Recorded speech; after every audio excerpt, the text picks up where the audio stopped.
अस्सलाम वालेकुम, मेरा नाम अब्दुर्रहमान है और मैं स्विट्ज़रलैंड में रहता हूँ। और मैं अपने बारे में थोड़ा सा बता देता हूँ। मैं यूनिवर्सिटी ऑफ बासिल के अंदर एमबीए का स्टूडेंट हूँ। लेकिन अगर हम आज बात करेंगे अंडर ग्रेड की रिक्वायरमेंट्स की, अगर पाकिस्तान में से कोई बंदा भी इधर स्विट्ज़रलैंड आना चाहता है तो उसके लिए उनको क्या क्या चीज़ें हैं जो उसको कंप्लीट करनी पड़ेंगी, तो उसके बारे में आज हम डिटेल में डिस्कस करेंगे। तो अगर आप अंडर ग्रेड के लिए आ रहे हैं पाकिस्तान से इधर, तो आपको प्री रेक में बता देता हूँ क्या क्या आपको रिक्वायर्ड होंगी चीज़ें। तो सबसे पहले तो आपका टारगेट होना चाहिए पब्लिक सेक्टर यूनिवर्सिटी, क्योंकि वहाँ पे यहाँ पे फीस बहुत ज़्यादा कम है। लाइक सिर्फ आपको सिंपली हार्डली आई थिंक तो 850 से ज़्यादा आपकी फ़ीस नहीं है। अगर आप पब्लिक सेक्टर यूनिवर्सिटी में एडमिशन लेने में कामयाब हो जाते हैं तो उसका ये फ़ायदा होगा कि आपके एक्सपेंस इजीली मैनेज हो जाएंगे, ठीक है। उसके अलावा अगर आप प्राइवेट यूनिवर्सिटी में आना चाहते हैं तो प्राइवेट यूनिवर्सिटी में भी आ सकते हैं, लेकिन वहाँ पे फीस फिर बहुत ज़्यादा हाई होगी, आपके लिए ज़रा थोड़ा डिफिकल्ट हो जाएगा मैनेज करना। उसके बाद जो है, अगर मैं बात करूँ यूनिवर्सिटीज़ कौन कौन सी, अगर आप पब्लिक सेक्टर यूनिवर्सिटी की बात करूँ तो कौन कौन सी यूनिवर्सिटी है जिसमें आप अप्लाई कर सकते हैं। जैसे मैं यूनिवर्सिटी ऑफ बासिल में हूँ, ये भी पब्लिक सेक्टर गवर्नमेंट यूनिवर्सिटी है, ठीक है। इसकी फीस भी बहुत ज़्यादा कम है। बहुत सारे प्रोग्राम्स हैं जो यहाँ पे अवेलेबल हैं, प्री मेडिकल के भी और प्री इंजीनियरिंग के भी, अंडर ग्रेड के लिए, जिसमें आप अप्लाई कर सकते हैं। इसी तरह बहुत सारी यूनिवर्सिटीज़ हैं, यूनिवर्सिटी ऑफ बर्न है, यूनिवर्सिटी ऑफ ज्यूरिच है, यूनिवर्सिटी ऑफ जिनीवा है, मतलब यूनिवर्सिटी ऑफ फ्राइबर्ग है, यूनिवर्सिटी ऑफ म्यूचुअल है। ये सारी पब्लिक सेक्टर यूनिवर्सिटीज़ हैं जिनमें आप अप्लाई कर सकते हैं अंडर ग्रेड के लिए। ये तो होगी यूनिवर्सिटीज़ की लिस्ट जिनमें आप अप्लाई कर सकते हैं गवर्नमेंट यूनिवर्सिटी। अब इसके लिए क्राइटेरिया क्या है, तो क्राइटेरिया के ऊपर बात कर लेते हैं। क्राइटेरिया ये है कि जैसे सिमिलर बिल्कुल क्राइटेरिया जैसे जर्मनी में है। जर्मनी में क्या क्राइटेरिया कि 13 ईयर एजुकेशन रिक्वायर्ड है। सिमिलर इसी तरह जो है यहाँ भी सिमिलर क्राइटेरिया, आपको 13 ईयर एजुकेशन जो है वो चाहिए।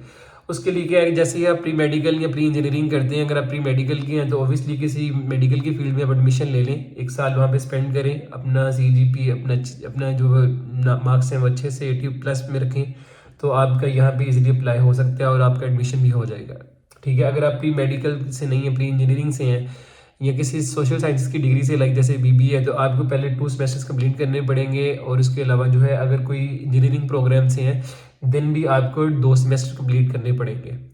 तो आपने एक चीज़ इंश्योर करनी है इस दौरान कि आपके जो CGPA एटलीस्ट मिनिमम 3 हो, क्योंकि आप टारगेट जो है वो सिर्फ किसको कर रहे हैं, गवर्नमेंट यूनिवर्सिटी को कर रहे हैं। अगर गवर्नमेंट यूनिवर्सिटी में एडमिशन लेना चाहते हैं तो उसके लिए आप कोशिश करें कि 3+ में CGPA आपका हो, एटलीस्ट मिनिमम भी 3 हो, ठीक है।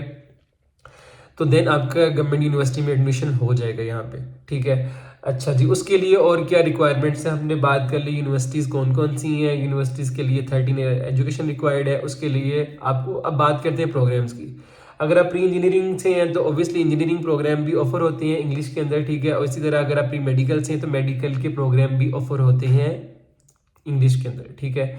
अब आपको करना है क्या है, जैसे ही आप 2 सेमेस्टर्स कंप्लीट करते हैं पाकिस्तान में, आपका काम है कि आप IBCC में जाएं, वहाँ से अपनी मैट्रिक और FSC की जो सनद है उसको अटेस्ट करवा लें। बोर्ड से वेरीफाई भी हो जाएगी, IBCC से आपको स्टम्प भी हो जाएगी। उसके बाद आपने क्या करना है, आपने आइट्स की बारी आ जाती है। बहुत सारी यूनिवर्सिटीज़ ऐसी हैं जो आइट्स के बगैर भी एडमिशन दे देती हैं, मतलब लाइक कि इंग्लिश प्रोफिशिएंसी सर्टिफिकेट से आपका काम चल जाता है।